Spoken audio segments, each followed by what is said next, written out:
Boas tardes. Moitas grazas pola presentación. Primeiramente, quero agradecerlles aos coordinadores do simposio, Víctor Freixanes e Ramón Villares, a invitación que me fixeron.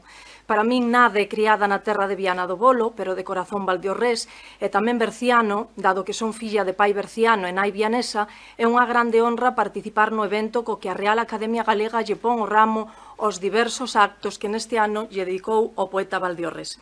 É preciso sinalarmos que a lingua literaria de Florencio Delgado Gurriarán é esencialmente a lingua viva do pobo, a da xente de Valdeorras, aínda que tamén presenta outros elementos. No plano léxico é onde mellor se percibe esa lingua popular e dialectal. A especial admiración do autor pola lingua oral reflíctese nas diferentes fontes léxicas das que bebe a súa lírica. O seu galego literario caracterízase fundamentalmente por ser unha lingua popular depurada de castelanismos e apoiada co recurso do portugués, marcada amplamente polos termos dialectais da comarca de Valdeorras e zonas extremeiras e polas formas específicas do seu entorno, influenciada pola tradición literaria de algúns dos nosos clásicos, reforzada coa presenza de estranxeirismos propios das linguas modernas europeas e coa presenza de trazos do náhuatl de México onde se exiliara, marcada polos cultismos nese camiño cara a lingua elaborada e enriquecida pola derivación mediante sufixación e composición como principais procedementos da formación de palabras.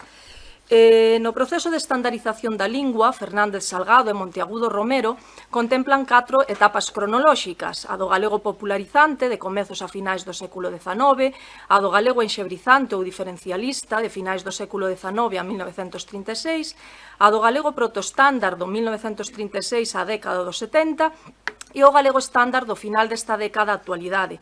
Concretamente, a lírica do autor abrangue as fases 2 enxebrista, 3 protostándar e 4 estándar, dado que o poeta desenvolve a súa lírica no transcurso de 5 décadas. Por ende, dende o seu primeiro poemario de Bebedeira ata o Soño do Guieiro, hai certa muda no léxico que emprega, camiñando desde unha poesía de vanguarda ilozoísta moi nutrida en termos propios de Valdeorras e comarcas próximas e enxebrismos ata chegar a unha poesía lírica e social, a unha poesía satírica e social patriótica con diversas referencias culturais de base máis elaborada e máis característica do galego protostándar e estándar. Paso agora a debullar esas 6 características que sinalei sobre as fontes léxicas. 1. Unha lingua popular depurada de castelanismos e apoiada polo recurso do portugués principalmente. Na escrita do autor asistimos a diversos tipos de fontes de arrequentamento léxico que se afastan do galego común. Por unha banda, os arqueísmos, conquerir, ren, vegada, que deixan a pegada medieval na lingua do poeta, os diferencialismos, almasí, outo, rubir, os hiperenxebrismos, ambente, fror, gañanza, cos que o poeta se afasta do castelán, os lusismos fonéticos, aldea, cadea, idea, gráficos, néboa, pobo, morfolóxico, nubens e, sobre todo, léxicos como alcobita, baptismo, brinquedo, cos que enriquece o léxico. Naturalmente, o léxico tamén se ve afectado pola presión do castelán, porén, son insignificantes os castelanismos no conxunto da súa obra fronte aos diferencialismos, dado que é pretensión do autor afastarse en todo momento desa lingua hexemónica. Entre os castelanismos léxicos rexístranse mortaxa, que ás veces concorre con mortalla, parexa e roxos adaptados á fonética galega. 2. Marcada amplamente polos termos dialectais da comarca de Valdeorras e zonas extremeiras e polas formas específicas do seu entorno. A bisbarra de Valdeorras sitúase no nordeste da provincia de Ourense e está formada por 9 concellos: o Barco, o Bolo, Carballeda, Larouco, Petín, a Rúa, Rubiá, a Veiga e Vilamartín. Extrema coa comarca luguesa de Quiroga, coas ourensáns de Viana e Terra de Tribes, coa bisbarra leonesa do Bierzo de fala galega na súa parte occidental, co concello zamorano galegófono de Porto e coa comarca leonesa de La Cabrera. Isto contribúe a que a fala valdeorresa tamén reciba influencias lingüísticas destes territorios e que as peculiaridades valdeorresas tamén se espallen a outras zonas próximas nun continuum dialectal, o que se reflite en nomes como Alpabarda, Inocente, Arela, Desexo, Bulleiro, Lamacento, Caborco, Gavia no Terreo, Cachois, regos abundantes de auga, Carambelo, Xeo, Curisco, Vento Frío, termos, estes dous últimos, tamén rexistrados en falas de León e de Lugo. Choupín, fungo comestible, ferburo, xarope medicinal natural, folión, comitiva musical non troido, gandaia, troula, milpéndora, uriolo, pegureiros, embutido, pinchacarneira, reviravolta, rebolos, carballos, adxetivos estordegado, para torcido, bougo, como baleiro, ou accións verbais como axotar, para espantar, billar, poñerlle a billa a cuba, cochar, non chegar a liña no xogo dos bolos, depinicar, comer os poucos ou facer pouca cousa, escozomelar, proer ou descompoñer, frouxar, xirar para atrás co carro, larafuzarse, ensuciarse, ralvar, correr ás presas, remelar, abrir moitos ollos ou rouxar, xirar o carro en sentido contrario. Concretamente, o Valdeorrés garda moita semellanza co vianés no seu conxunto, como ben sinalaba Prieto Rodríguez, hai máis de 6 décadas. A fala das terras de Viana diferenciase ben das bisbarres veciñas, menos da de Valdeorras, coa que ten muitas semellanzas e, aunque ten sinaladas diferencias, se cuadra non bastan para consideralas unha parte da outra, senón como unha sola forma dialectal. Aínda que máis dunha década despois, no seu estudo sobre o vianés, sinala que no sueste da provincia de Ourense existen formas dialectais do galego moi diferentes do resto da provincia, o vianés, o frieirés e o valdeorrés, glotónimos cos que denominaría as variedades de Viana do Bolo, as frieiras e Valdeorras. Mais tamén varias formas dialectais forman parte en boa medida do galego do Bierzo occidental, León, Quiroga, Lugo, en menor medida do galego de Porto, Zamora. A teor disto, debemos precisar que boa parte do léxico dialectal de Florencio tamén se rexistra en boa medida na poesía de Fernández Morales, na narrativa breve de Prieto e en menor medida na poesía de Novoneira. Porén, rexístranse termos específicos do Valdeorrés relativos á fauna, mostaceira, paxaro lavandeira, recoteixo, porcoteixo, a flora, balsaín, pexegueiro, cantariña, clase de uz, carrapaxo, carracha, cereixón, cerdeira, sangradeiro, pavieiro, souteiral, souto ou formas do común como cachopa, pipa de fumar, niallo, niño e accións verbais como esforciar para forzar. A especial admiración do poeta polo Valdeorrés quedou patente no dicionario desta variedade que pretendía levar a cabo e, dada a estancia curta que pasou en Valdeorras, non deixou de recadar datos e interesarse por cuestións lingüísticas nesa especial ilusión que tiña de elaborar un dicionario de Valdeorrés, posto que era moi consciente de que na lingua inicial que aprendera había formas moi diferentes ás do galego común. Aínda que non se trata de unidades propiamente de significado, debemos facer referencia aos topónimos, xa que chegan tamén esa interiorización da fala valdeorresa, Arcos, Córgomo, Millarous, Outarelo, e refliten a fidelidade do autor polo ámbito que o rodea, ao que se suman os nomes do seu entorno máis próximo, viñas de Chancelo, do Moucho, do Balsadal e o río de Farelos. Así mesmo, figuran termos propios de outras variedades do galego oriental, comúns do bloque central, como castiro, castañeiro, da área central, ou golpe, raposo, da área mindoniense. Mesmo se rexistra algún termo do bloque occidental de falas de Arousa, como Tremesiño, terreo brando, onde nace auga.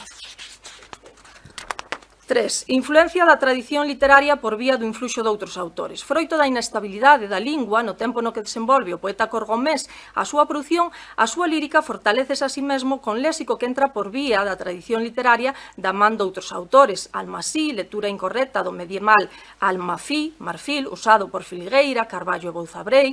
Follaxe Romás, cuxa primeira documentación é de Rosalía. Souril, empregado entre outros por López Ferreiro, Otero Pedrallo, Risco, e que conta cunha ampla representación na lírica florenciana, Tremesiño, introducido por Cabanillas. O poeta facía constar que o seu galego, ademais de aprendido no pobo, era sobre todo achegado polos libros, a través das lecturas de autores clásicos, pois o contacto co ámbito labrego que o rodeaba fora curto debido aos numerosos desprazamentos e ao posterior exilio.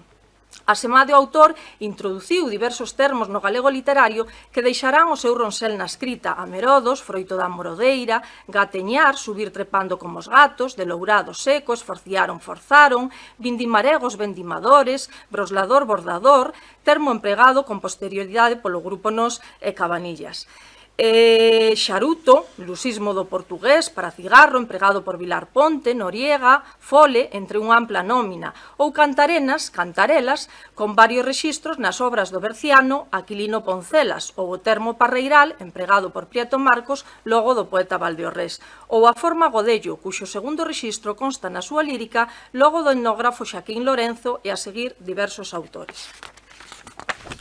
4. Reforzada coa presenza de estranxeirismos propios de linguas europeas modernas.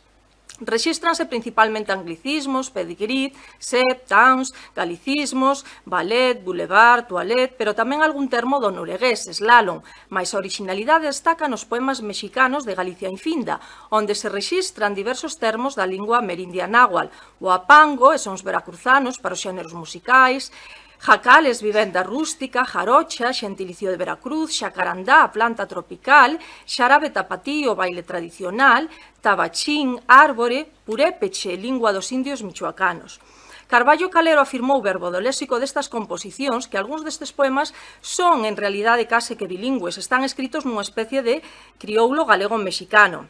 Posteriormente, Lama López botou abaixo esta idea, pois aínda que destaca a originalidade dese crioulo galego-mexicano pola simbiose de culturas, a presenza de voces do náhuatl é moi reducida, limitándose a bailes, instrumentos musicais, plantas, topónimos e xentilicios que axudan a situar o eu lírico dos poemas, polo que non se podería falar rotundamente de linguaxe crioula e de bilingüismo.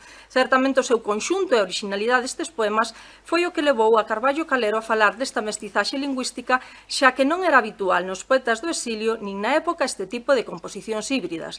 Nomes de Michoacán, Son Garruleiro e Lisgairo, Sinsunsán, Faricutín, nomes da Beira do Sil, Valdafreixo, Valdegodo, Apenado Mouro, Castro. Mais esta nómina de termos do náhuatl fortalécese coa presenza tamén de topónimos estranxeiros como Montgomery, New York ou London, e sobre todo mexicanos. Nese irmandamento especial que realiza o autor entre a cultura galega e a mexicana. 5. Marcada polos cultismos nese camiño cara a lingua elaborada. A máis do léxico patrimonial, a escrita do autor vai evolucionando cara a unha lingua máis elaborada con frecuentes cultismos, principalmente nos últimos poemarios. Así rexístranse nomes como alcaloide, élitros, macadam, adxetivos como eufónico, cataléptico, antibélico. Outros termos son inventos léxicos por parte do autor, neoloxismos que resultan de unir o sematrapo de castrapo a xentilicios, anglotrapo, yanquitrapo, frantrapo e xermántrapo.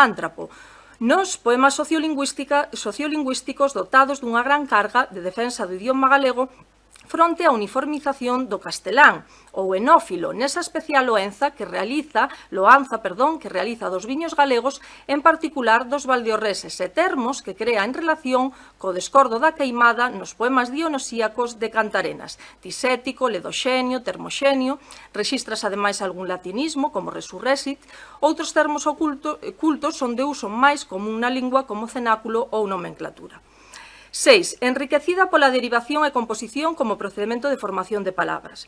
No tocante ao proceso de formación de léxico, cinguímonos aos fenómenos máis relevantes na súa obra, o da derivación a través da sufixación e o da composición que confire unha achega especial ao léxico empregado polo autor. En relación coa sufixación apreciativa, destacan principalmente diminutivos en iño, campoliña, coitadiña, pombliñas. O elemento diminutivo está presente, sobre todo, en sustantivos e adxetivos, mas tamén se dan casos da súa presenza en formas verbais, como no caso de uxo-uxa, cantaruxar. Rexístranse casos de pexorativos a través do sufixo oupo, como casoupa. Verbo da sufixación nocional, o sufixo máis frecuente é en eiro-eira, adegueiro, costureira, couteiro, termos relativos a oficios, outros indican colectividade, como carballeira e carpaceiro, ou ben sobre base sustantivo adxetiva, bacalloeira, charramangueiros ou miragreira. A prefixación é menos común, así e todo rexístranse termos creados por este proceso como encalexado ou desfollada. No que respecta á composición, é outro dos procedementos máis destacados na obra do poeta Valdeorrés, xa que figuran diversos termos creados a través de diferentes procesos. Así destacan casos de verbo máis verbo, runxe-runxe, verbo máis sustantivo pincha-flor, adverbio máis adxetivo ben querido, adverbio máis verbo non me esquezas, ou sustantivo máis sustantivo boca ribeira. Aproxímome xa ao remate, que irá sendo hora. A falta dunha normativa estable provocou que Florencio Delgado Gurriarán, do mesmo xeito que outros autores da época, botase man de diferentes recursos á hora de desenvolver a súa produción literaria.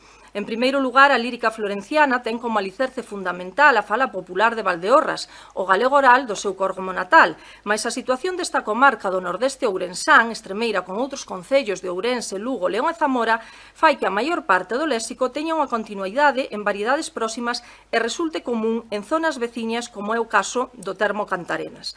Non obstante, tamén se rexistra un léxico específico valdeorrés en relación co mundo labrego do entorno do poeta, vocabulario que nos achega un fondo coñecemento do galego oriental e concretamente do valdeorrés. Porén, a fala valdeorresa, coas súas formas dialectais, non está illada na lírica do autor, senón que se complementa con outros tipos de recursos. Entra na súa produción o galego literario por vía de outros autores, do que se desprende que hai unha achega léxica importante influenciada por Rosalía, Curros, Cabanillas, Otero Pedrallo ou Risco. O poeta, a súa vez, tamén é introductor de formas por primeira vez no galego literario. Nese intento dos autores da época de afastarse do castelán e crear un modelo literario, a súa escrita, como xa se indicou, presenta arcaísmos e prenxebrismos e lusismos que caracterizan a súa produción fronte ao uso de castelanismos que resultan irrelevantes no conxunto da obra. En xeral, os diferencialismos, aínda que seguen presentes, son menos acentuados nos dous últimos poemarios, onde se vai introducindo un léxico máis anovado. Alén disto, os estranxeirismos conceden unha fasquía de renovación á escrita ao incluir termos procedentes do inglés, francés, noruegués e da lingua amerindia náhuatl. E a un tempo van incorporándose á súa escrita abondosos cultismos. Resulta singular a simbiose que o poeta valdeorrés realiza da cultura galega e mexicana enlazando diversos elementos como a paisaxe, os costumes e a toponimia. No tocante a proceso de formación de palabras, a lingua do autor rexistra abondosas formas creadas principalmente a través do proceso de derivación mediante sufixación e a composición. No caso da lírica florenciana, o elemento fundamental é o valdeorrés. Este feito é máis patente aínda dado o carácter reiterativo de varias composicións en poemarios posteriores. É por esta premisa que a principal fonte léxica son as formas dialectais, xunto ao galego diferencialista que vai estar presente nos poemarios posteriores pertencentes a outros períodos de estandarización.